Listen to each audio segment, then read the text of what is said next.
Hey everyone! So recently I've been thinking about the generational gap and how things have changed over the last 50 years and the impact it can have on a young adult. Let's start with the obvious, tax. The amount of tax we pay currently is beyond crazy, not just in one particular area such as, say, house tax. Literally high tax in pretty much everything. Back in the days, when our grandpa literally buys a house for 30k and complained about the 3% tax, well, fast forward to now, the same house is now probably in the millions and we are still paying taxes like it's luxury to live indoors. Now, if you want to buy a house in 2025, well, good luck. It's really difficult. As many of you know, we bought our first property last year and my god, as much as we are grateful that it all went well, it was extremely difficult when house hunting. One of the main things was the prices, of course. Within London, it was crazy. For a couple to buy a decently sized house, we were going for, a simple house, maximum 2 bed, essentials like a decent living room, a tiny garden or no garden. It was literally between 390 to 425,000. Obviously we couldn't afford it, but what was crazy was the prices of these houses back in the days. I'm talking 60 to 100k. Rent, no better. I would say it's actually worse because you're basically paying a mortgage, but for someone else's retirement plan, right? Now, I have gathered a few advertisements on Rightmove, which shows exactly what I'm talking about. I'd put it up here.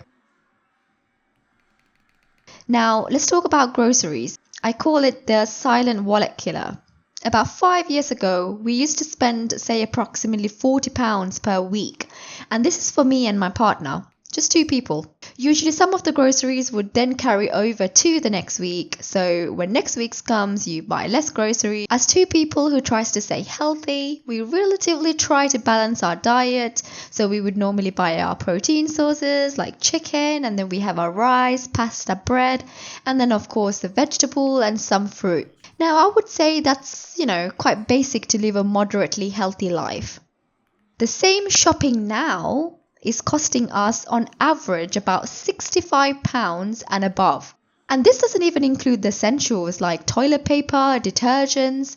So if we were to then buy these essentials, kitchen, bathroom essentials, say, we are spending like nearly £80. It's crazy. If I were to give you some facts, UK food inflation has rose to 19.1% in the last 12 months alone. Now, food inflation recently hits its highest in over 40 years in the UK. Literally, prices rise of 15 to 20% per year. So essentials like meat, dairy, eggs, so even if our salaries technically increase, many people find their groceries stretch less far. The thing is, it's not just the prices that are higher, it's the rate they're increasing. The past generation saw gradual, predictable rises, whereas now there are sudden jumps. But some staples are still rising sharply.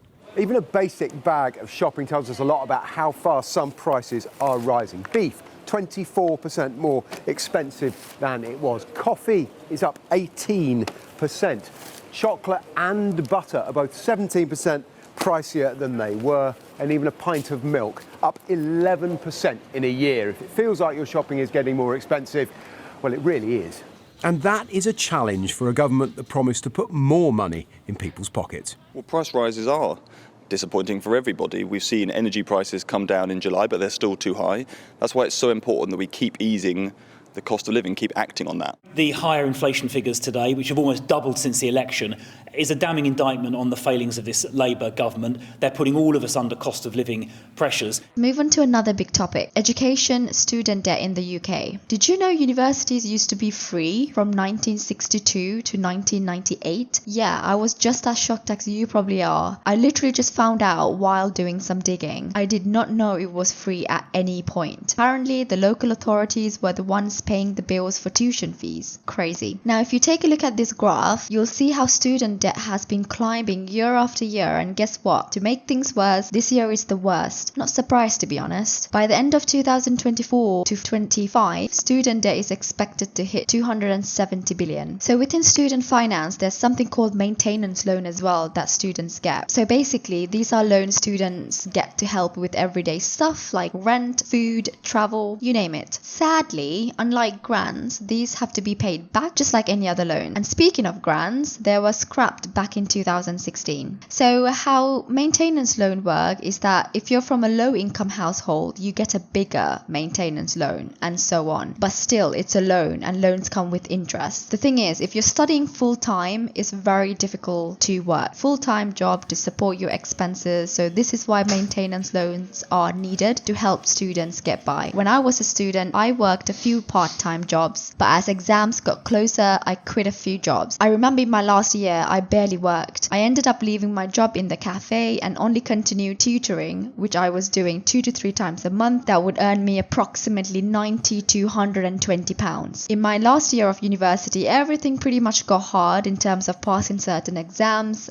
completing essays. So at times I wasn't even working, just relying on my maintenance loans really. As for me, I'm currently sitting on over 50,000 student debt, and that's before interest. Every month about 300 disappears from my account just like that. It's brutal. Honestly, I really wish student fees wasn't so insanely expensive. I know some people who are straight up skipping university because of how high the fees are and the interest rates now. And don't even get me started on how little these universities are offering in return. In my course, I had to literally self-learn majority of my degree because we were in a pandemic and we did not even get a single penny back even after complaining. Another one being travel prices going up every year to a ridiculous amount. Literally TfL tube and rail fares increased by 4.6 this year March and probably more in the next few years. So where does that leave us? Well, over the past few years, inflation hasn't just been a number on a chart, right? It's shown up on our mortgage, rent, car payments, gas prices, groceries, energy bill, travel. For many, it means hard choices, like literally finding alternative routes instead of attending universities or putting things like home ownership on hold. While some inflation was expected after the pandemic, what we got was prolonged, painful, and is not even. And even as headline numbers improve, the last impact hasn't just disappeared. The reality is, inflation doesn't affect everybody equally, right? If you're already struggling, even a small rise in prices can feel very overwhelming. And if you're doing okay, you're still paying more for less.